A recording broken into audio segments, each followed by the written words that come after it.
This is Liberty Mark 222. I was reading Daniel and I just realized something that I didn't I've read Daniel a bunch of times, but I didn't I never realized this. You know, when you read about Daniel in the lion's den, there's a lot of correlations between when Christ died and was put in the tomb and rose again.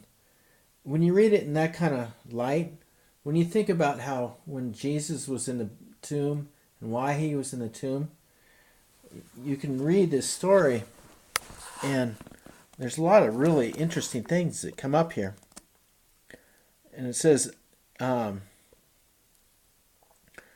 talks about how these men came against Daniel and they wanted to have it so that the king would, he had a decree that he would only pray to this Nebuchadnezzar for 30 days. And whoever didn't would get thrown into this lion's den. And there was a law, according to the Medes and Persians, which could not be repealed. It's like the law of sin and death. We had that pronouncement against us that we were dead in our trespasses and sins, and we were going to be thrown to the lions. We were going to be. It was certain death, that there was no escaping, and so it says the king was, when he heard this, he was greatly distressed, and the king is the one that made the decree of the the death sentence against Daniel, and he couldn't repeal it. It couldn't be turned back. It's like God.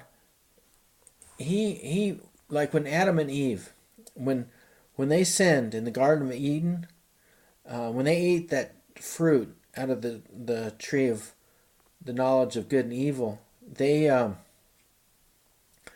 he said that they would die, and it's like this decree from of the Medes and the Persians. It couldn't be rescinded. It couldn't be turned back.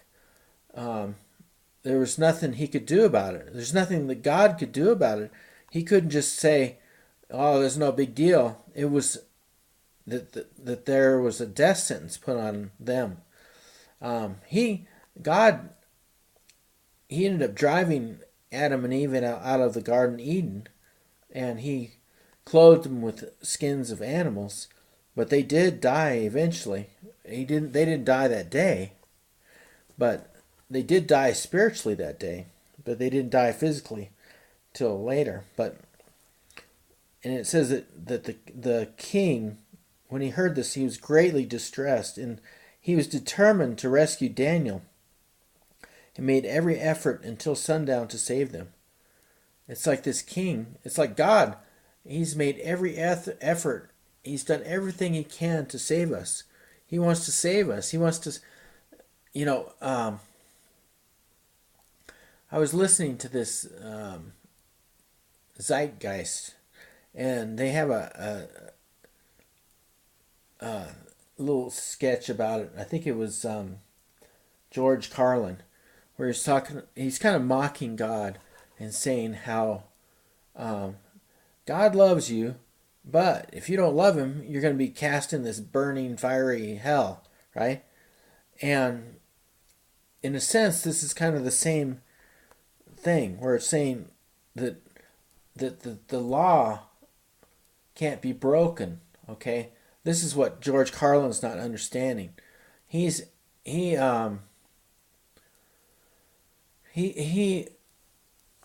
that God is like people, sort of. That people could just change their mind and break their own word.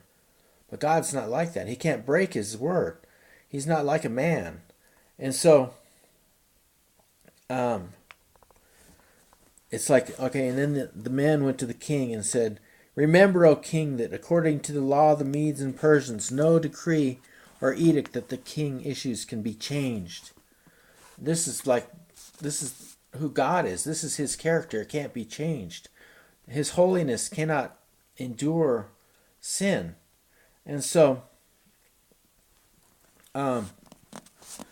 this is the,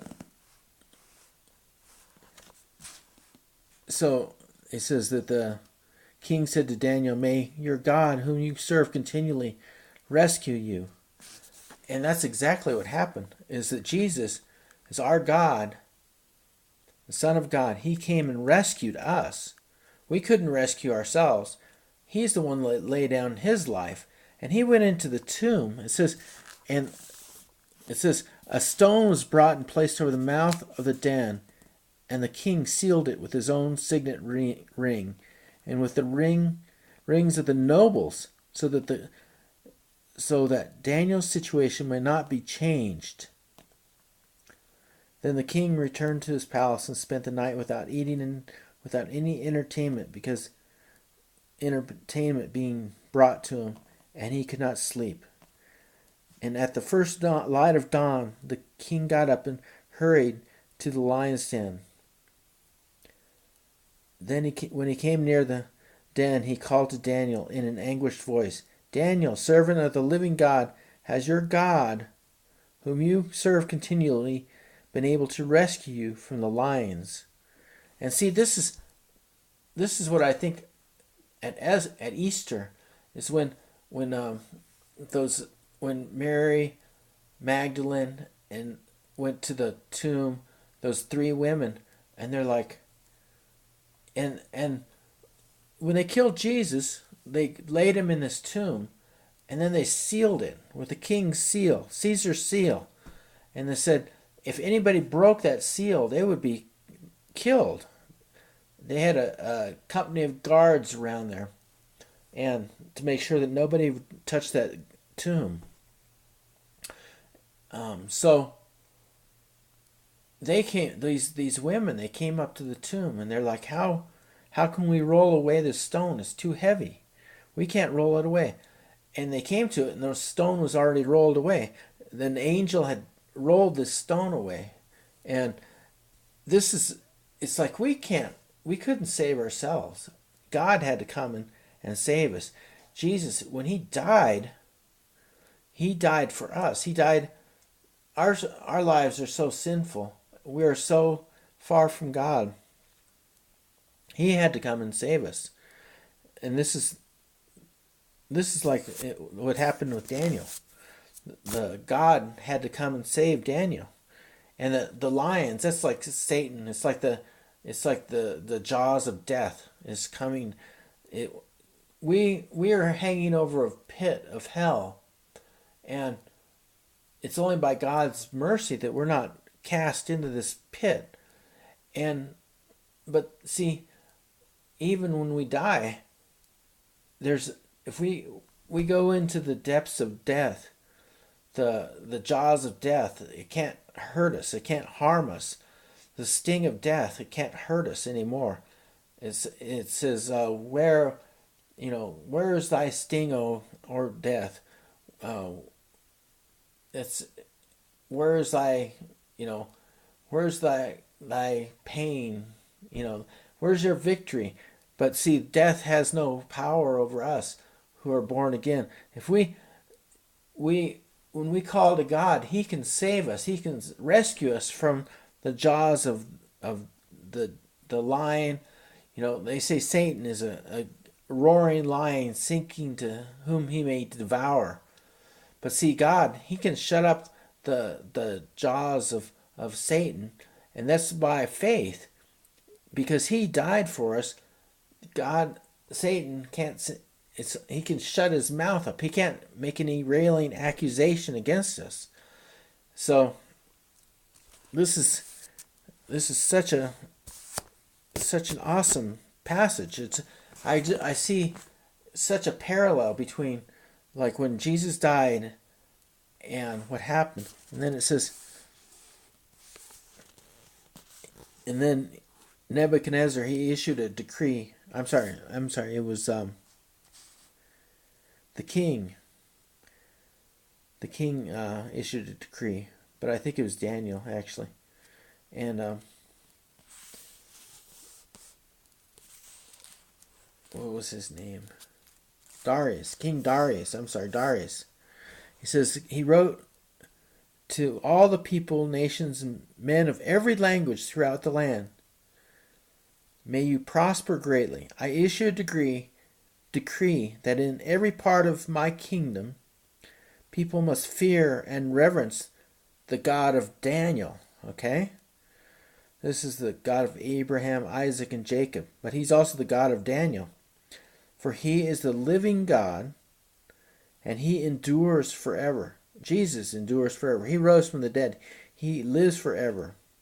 His kingdom will not be destroyed. His dominion will never end. He rescues and he saves. Jesus saves. He performs signs and wonders in the heavens and on the earth. He has rescued Daniel from the power of the lions. What an awesome story. What an awesome parallel. He's showing us a picture of how we are saved from hell, saved from the jaws of death.